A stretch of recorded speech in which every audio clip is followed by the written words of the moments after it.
こんにちは。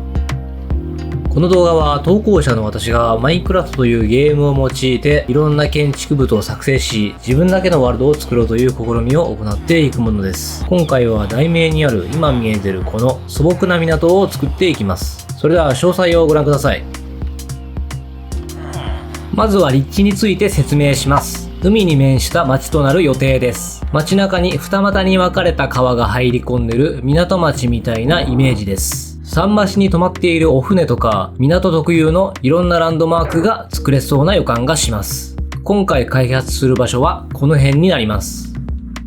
なお、本作はクリエイティブモードでプレイします。モッドを取り入れて作業を行います。主に使用するのがワールドエディットというモッドです。任意に範囲を指定してブロックを一括配置するなど便利な機能を持っています。今ご覧になっているように手動では及びもつかない速さで任意のブロックを積み上げたりできます。そしてコピーペースト機能がとても便利です。何の変哲もない村人の民家をクリップボードに登録することでワンクリックで瞬時にペースト。このように高層ビルディングに早変わり。このような機能を駆使して建築をしていこうと思います。ではこんなのも作れます的なデモンストレーションをお見せしようと思います。こちらご覧いただいているのが草原などでよく見られる村の建物です。ではこれらの建物を適当に切り張りして何か作ってみます。三角屋根ハウスの向きを変えつつ長屋風にして囲いを作っています。そして正方形ハウスを乗せて見張り台っぽくしています。その後は鍛冶屋を中心に基礎に置いてひたすら家を乗せていきます。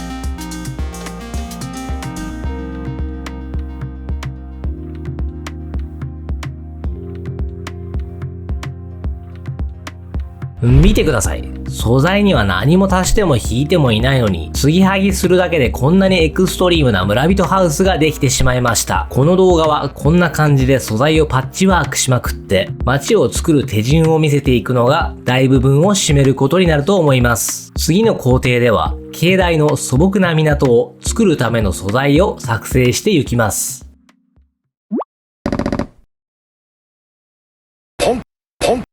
これがベーシックな民家です。非常にシンプルな作りです。例えば、この基本形をコピペ機能を使って縦に重ねて2階建てにしたり、ベランダのような部品をつけたりして、さっき作った EX 村人ハウスのようないろんな造形の建物を生み出し、街づくりに挑もうということになります。それでは、今つけたベランダのようないろんな建築パーツを作っていきます。屋根のバリエーションを作りました。三角屋根と半ブロックで平たい屋根です。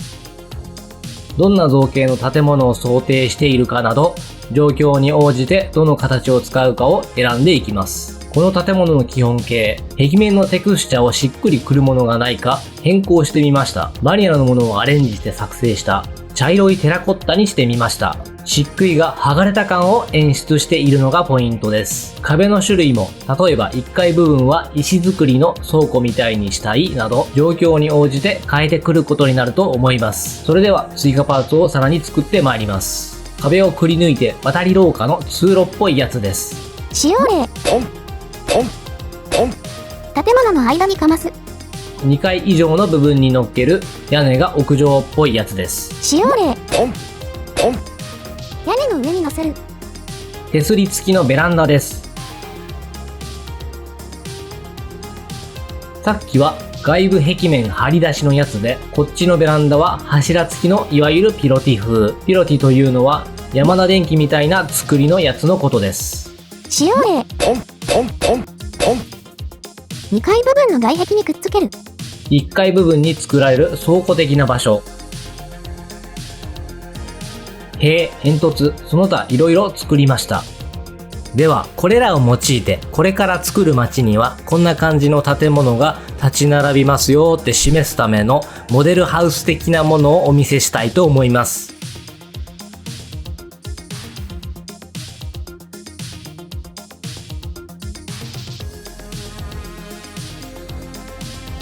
モデルハウスその1です。正面のゲート的な門をくぐると中心に木の生えたちょっとした庭のような空間があります。通行人の目を気にせず、家族で BBQ などするのも一興かもしれません。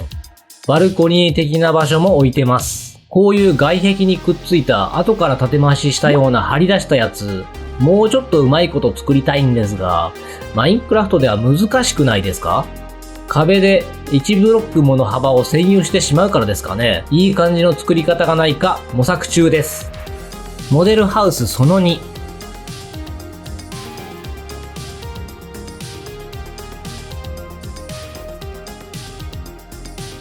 1階部分は倉庫または土間的なスペースで占有されていて、普段は2階部分で生活している感じでしょうか。しかしこの裏側の玄関アクセス階段はちょっと無理やり感があったかもしれません。モデルハウスその3、武器屋さん。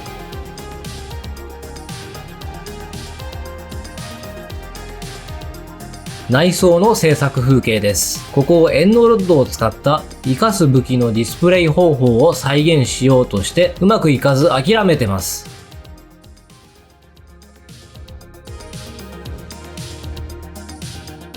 店内はこんな感じです。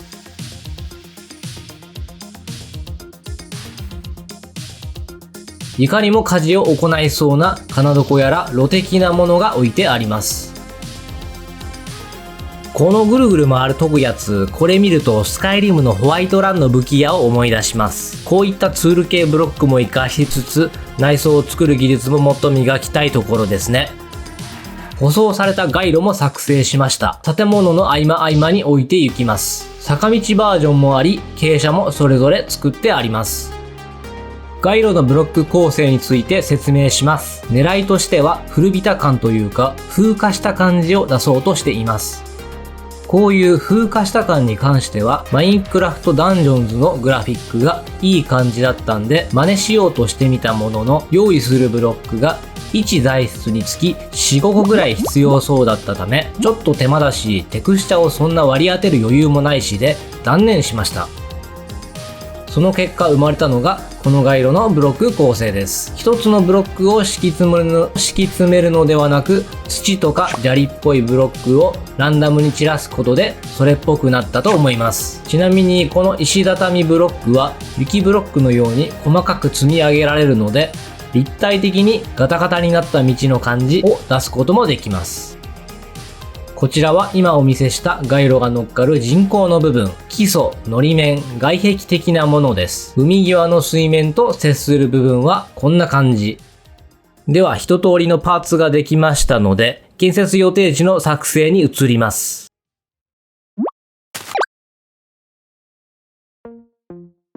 では、どのように土地を作るのか説明します。ワールドエディットの機能で、広範囲にブロックを置いて、壁面をなだらかにする機能を使えば、丘のような塊ができます。こんな感じの丘を大小様々な大きさで作り、陸地を形成し、建設予定地そのものを神のごとく創造するのです。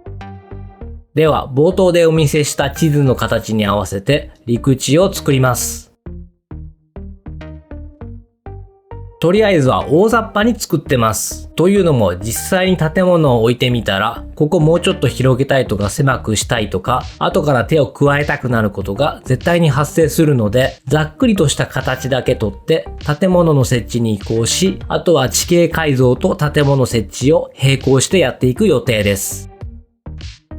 表面を草ブロックに変換する機能と森を作成する機能を使いました。パッと見た感じ、古いゲームのグラフィックのような角張った陸地ではありますが、手つかずの自然の風景っぽい感じにはなりました。さっきお見せした地図っぽい形になったと思います。今回の素朴な港をここで作ります。ではマイパートでお見せした素材たちをこれから設置していきます。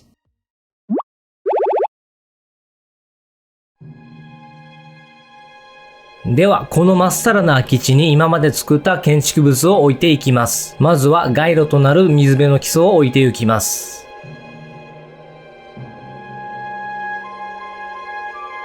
ここで街中に入り込む水路のようなものが欲しいと思い、小川を作っています。高低差のある水路を作ろうとしており、段差の生じるところはいわゆる暗渠にしようとしています。理由はマインクラフトではうまく滝を表現するのが難しいと思っておりまして、しかもシェーダーを当てると水がまるでところてんみたいになっちゃうんですよね。とは言ったものの、それもマインクラフト特有の表現として許容してしまっていいような、そんな気も今してきました。模索中です。船着き場となる桟橋は船が止まるゾーンのスペースに余裕が持てるよう広さを保ちつつ作ります。船を実際置いたらどんな感じになるのか予想できておりません。いざ置いてみたら全然スペース足らないとかあり得るかもしれません。ご覧の通り現時点で自然だったとこはほとんど人工物で埋まってしまいました。土地作りのパートで大雑把で良いと言ったのはこれが理由です。自然風景を生かす目的とかないのなら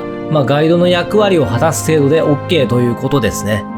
ここで家的な建物を置いて行きます。船から直にクレーンで荷物を入れたりできるようなイメージの建物です。クレーンそばの建物は荷物置き場っぽいゾーンを作っておきます。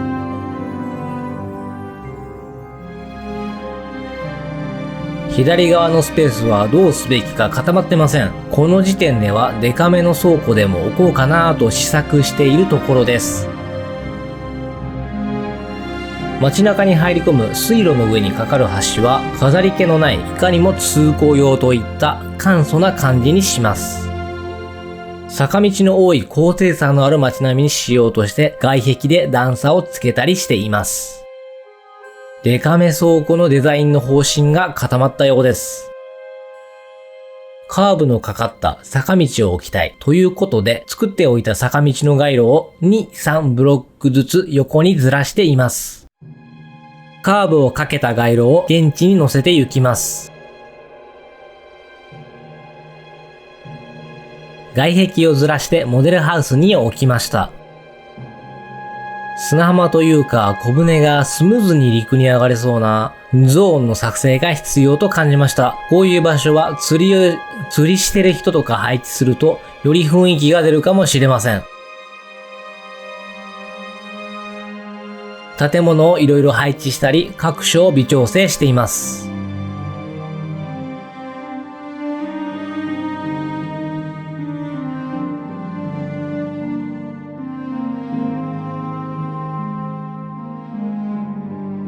見晴らしの良い塔を置きました。なかなか位置が決まらないのか、1ブロック単位でずらして調整しています。気に入らなければ後で直せると分かっちゃいるのに、こういうとこでうだうだと考えて止まってしまう癖、直したいですね。ここから空きスペースの存在を許さんとばかりに建築物で埋めていきます。雰囲気は雑多、わい雑、カオスな感じを目指してます。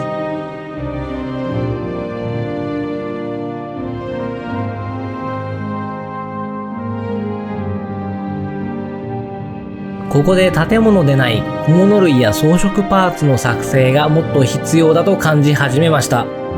作っているロケーションをよりロケーションたらしめるフレーバーをもたらす何かです。港であれば積まれたコンテナや市場っぽい売り場などでしょうか。ということで作っていきます。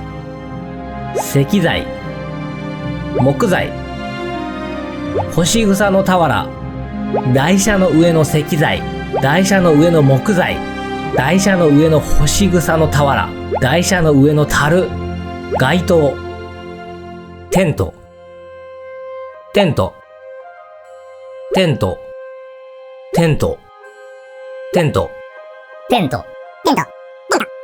カラーバリエーション、荷物棚、木、クレーン、クレーン、クレーン、以上のものを追加し、さらにパーツ類が充実してきました。ではこれらを散りばめていきます。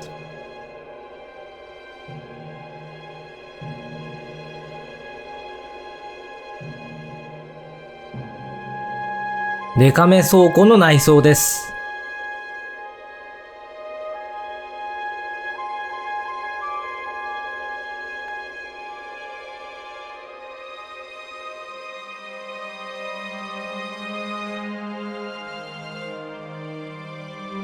なんとなくベランダ的なものをつけております。小物類、木などの自然物設置、建物部分の微調整などを行っています。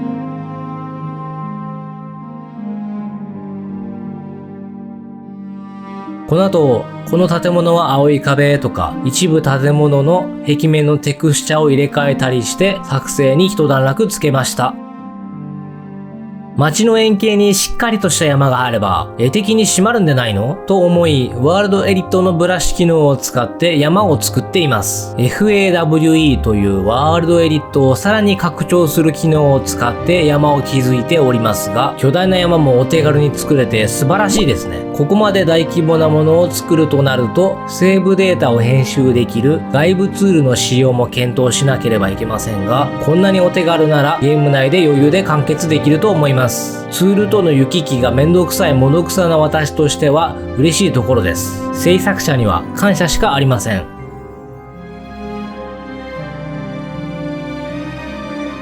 ね、的に決まったかな。まだまだ制作中なんだから、ちょっと現時点での決まり具合はあまり気にしてもしょうがないですね。今回はこのような内容でお届けいたしました。次回は港を含む街の開発をさらに進めていこうと思います。よろしければ次回以降もお付き合いいただければ幸いです。それではさようなら。